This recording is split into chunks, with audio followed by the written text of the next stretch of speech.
சுதந்திரம் போராட்டத்திற்காக சிறைவாசம் மேற்கொண்டார். நீ போராடிய போராட்டங்கள் தான் எத்தனை, நீ புரிந்த சாதனைகள் தான் எத்தனை எத்தனையோ.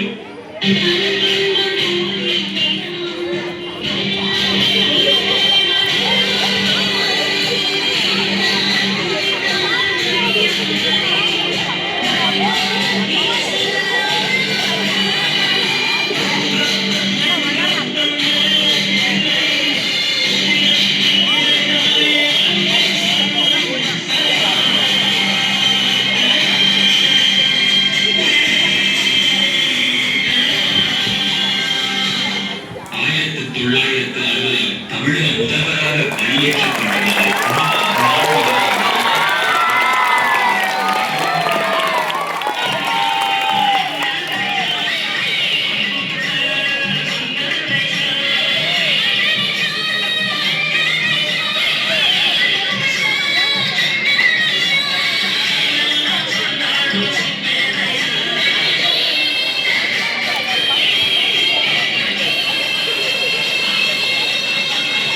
குலக்கல்வி திட்டத்தை கைவிட்டு 17,000 பள்ளிகளை திறந்து வைத்தீரே.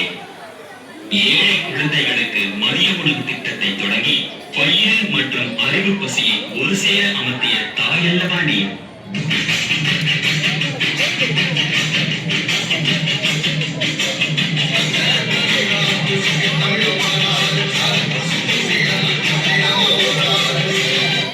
அது மட்டுமா, வேலையில்லா பட்டதாரிகளுக்கு வேலையளிக்க தொழில்துறை பட்டறைகளை தொடங்கினார். நெய்வேலி நிலக்கரி திட்டம், கல்பாக்கம் அணுமின் நிலையம், கிண்டி தொழிற்பேட்டை என 15க்கும் மேற்பட்ட தொழிற்பேட்டைகளை உருவாக்கினார். தமிழகத்தின் முதுகெலும்பாய் விளங்கும் விவசாயிகளை காக்கும் கடவுளாய் விளங்கினார். அதற்காக பல நீர்ப்பாசன திட்டங்களையும் அணைகளையும் ஏற்படுத்தினார்.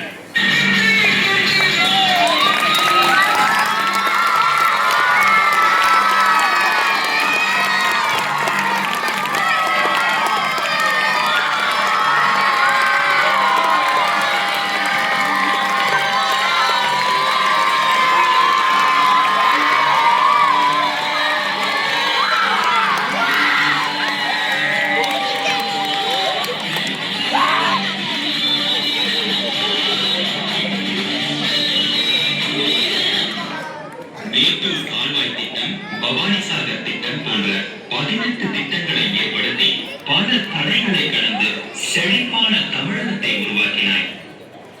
மக்கள் மனதிலே முடிசூடா மன்னனே. பாரத ரத்னா போன்ற விருதை பெற்றாலும் எளிமையை மட்டுமே தன் வாழ்வாக கொண்டு சமூகத்திற்காகவே வாழ்ந்த தியாக செம்மல கையாளி. அதனால்தானோ என்னவோ உங்களை கர்ம வீரர் என்று அழைத்தார்கள். மாநில முதலமைச்சராக இருந்தபோது வாடகை வீடு, கதர் வேட்டி, சட்டை, புத்தகம் 150 ரூபாய், இதுவெல்லாம் உன்னுடைய எளிமையை காட்டுகிறது. இப்படிப்பட்ட ஒரு தலைவனை தமிழகம் ஏன் உலக வரலாறு ஏன் சந்திக்குமா? பச்சை தமிழன் என பகுத்தறிவு தந்தை இச்சையுடன் உன்னை உச்சி உணர்ந்தார். கருப்பு காந்தி என உன்னை இந்த கடல் சூழ் நாடு கைகூப்பி தொழுதென்றோ. உன் வாழ்க்கையை ஒரு பாடமாய் அனைவருக்கும் நிலைநாட்டினாய். இன்றைக்கு உங்கள் பிறந்த நாள், என்றைக்கும் அது எல்லோருக்கும் சிறந்த நாள்.